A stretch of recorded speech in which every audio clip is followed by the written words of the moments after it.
I'm here today with Claire McFee, member of our panel from Toddlers to Teens and also founder of Organise Your Life. Hi Claire, thanks for joining us. Hi Mel, thanks for having me. Now we're going to be talking today about children who have got food allergies and intolerances, something that we both have had experience in, but Claire's going to be sharing her story today. So Claire, your daughter has had some strange physical symptoms which alerted you to a problem when she was 6. So can you tell us a bit more about that? Yeah, sure. Look, Emma was only 6 years old when she started getting body odour under the arms, which obviously was pretty strange and a bit premature. And we went to a few doctors. I think there was 3 in all to ask, what might be going on and what we could maybe do about it, but didn't get any satisfaction there, unfortunately, or resolution to what the issue was. And around that same time, we ended up starting to see a naturopath. And, he was able to diagnose within sort of 20-odd minutes of the session that she actually had a gluten and casein, which is in dairy, intolerance, which was causing, the body odour. So it sort of made sense once he explained it to us that the body wasn't able to handle, let's just keep it to gluten for now, to make it a bit easier to explain, that the body can't handle it, so it's got to come out somewhere. So that might either be bad skin, bad breath, body odour, or, bowel movements, those sorts of symptoms. So for her, that's what it was. And that was simply through, he had a Vega testing machine, which is way too tricky to explain what it is at the moment without actually seeing it, but also muscle testing to diagnose what was going on. I don't know if you know much about muscle testing. No. Okay, well, just to try and explain briefly. So say someone's allergic to a particular plant. If that touches them, and they're allergic, then say they might get a rash. Yeah. Then if they held that and you tried to do a muscle test, so my arm's out at the moment, and if someone tried to push my arm down and I'm trying to push it up and be strong, if I'm holding on to something that my body doesn't like, my arm will be weak. Okay. If I'm okay with it, I will be strong. Wow. It literally is as simple as that. It's sort of hard to believe in some ways, but I've certainly learned since going through this process over the years, to diagnose very simply that way, Not that I'm a medical expert, there's a little disclaimer there, ask your own medical experts to check things out for yourself. But to look into it, I highly recommend, because, as I said, we went to 3 doctors, no resolution. Bang, we did the muscle testing with the naturopath. And when Emma was holding a gluten sample, she would be weak. When she held, say, a gluten-free, say if we did it now with gluten-free pasta, if she held gluten-free pasta, she'd be strong. Wow. Wheat pasta, no good. So poor thing, she was having Wheat Bix for breakfast or toast for breakfast, bread for lunch, and often pasta for dinner. So she was getting hit with it up to 3 times a day. Yeah. And her behaviour was being affected a lot as well, which we didn't actually realise. We thought she was just a fairly strong-willed kid. It was sort of a personality thing. But within 24 to 48 hours off the gluten, she was a different child. The BO stopped for the first time in 6 months, and she woke up happy, without ready to sort of bite our heads off at the slightest thing. And Neil and my husband and I, just looked at each other this particular morning at this happy little kid singing a little ditty she'd made up, and she looked at us and said, "What, just because I'm happy?" And we're like, yeah, and we went on from there, got our son diagnosed. He had a gluten intolerance as well as lots of colourings and other issues. So we've been able to identify lots of things in our pantry that we thought weren't too bad that actually are. Yeah. Wow. So how did the kids deal with the change in their diet that you had to do for them? So can you share some tips to ease the shock to their system? Look, as you can imagine, they weren't thrilled about having, normal pasta and bread taken out of their diet, considering that a gluten-free diet, especially the breads, a lot drier and not as palatable. The pastas are pretty good.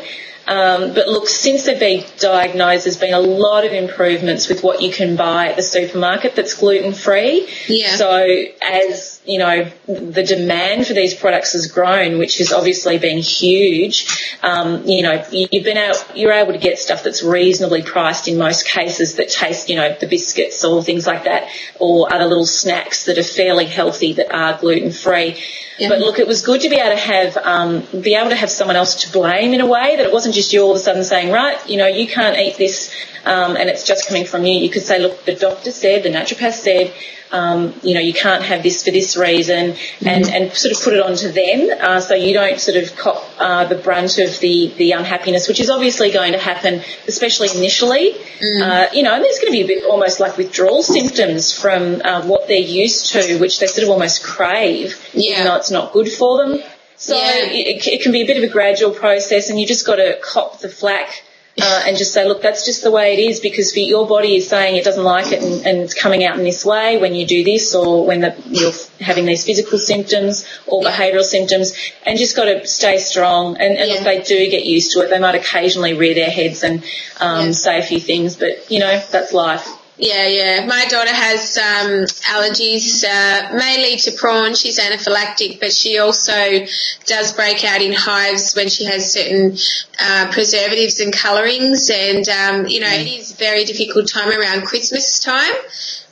When they start getting things at school given to them by the teachers and their friends, candy canes and all that, and often I don't see what she eats, and I can't always control it, but she breaks out in a rash now and she gets itchy, and I said to her, well, your body doesn't like those foods. You've just got to remember that your body likes clean, fresh, healthy food that doesn't come out of packets. That's the simplest way I can explain it to her. So I haven't had to be the bad cop either, which is good. So she's 10 and realising what her body likes and doesn't like as well. So yeah, and they need to learn that my son in particular, there's a lot of colourings and additives and sulphites and fake sugars and things. He can handle a tiny bit, so you don't want him to miss out all the time unless he has to. So he'll have a little, treat that's got the fake sugar in it.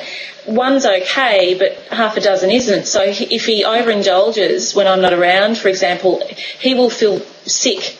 And the behaviour might change too, but he'll really feel sick for a while. Yeah. And it's just a reminder to him, your body doesn't like it. So just remember that feeling next time you go, do I go for another one? Do I have another and another? And try and tell yourself, no, they've got to learn that control too when it's that case. And another thing I just wanted to point out to parents, I see a lot of parents who have kids with seemingly behavioural issues that they don't seem to realise are connected or potentially connected to their diet, even if their kids are, sculling on Coke and packaged foods all the time, which would be an obvious link that you'd think, try and cut those out and see what happens. But for those where it is actually the healthier foods, like you think wheat, that wouldn't necessarily be an issue. That how many kids are out there that are being wrongly diagnosed with ADHD and things like that, when it's actually, food issues. So always look at that first. Yeah. And you don't need to necessarily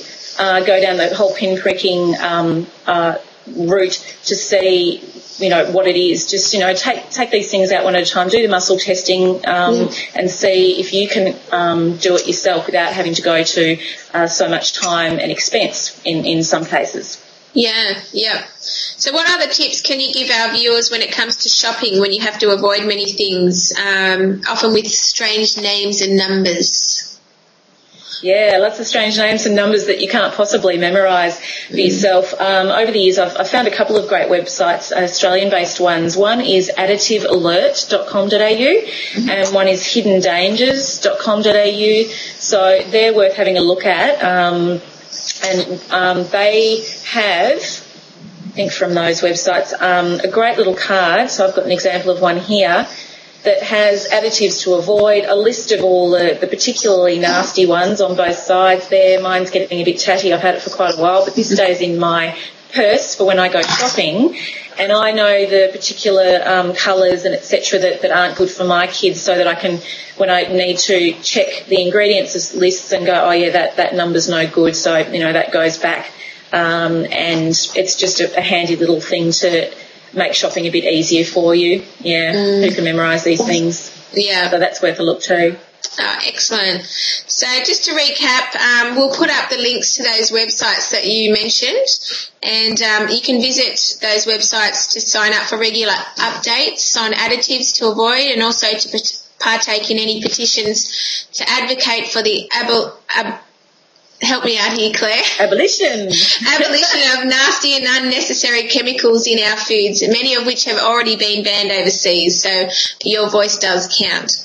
So thanks, Claire, for sharing that really important information, because there's many cases out there of children who have got all these behavioural issues, not necessarily are sick from the foods that they're eating, and parents aren't often aware of that. So you've given some really great tips and advice on how to deal with that. So thank you. My pleasure. All right, that's all from us for now, and we'll see you next time. Bye for now. See you, Claire. Okay, thanks. See you, love.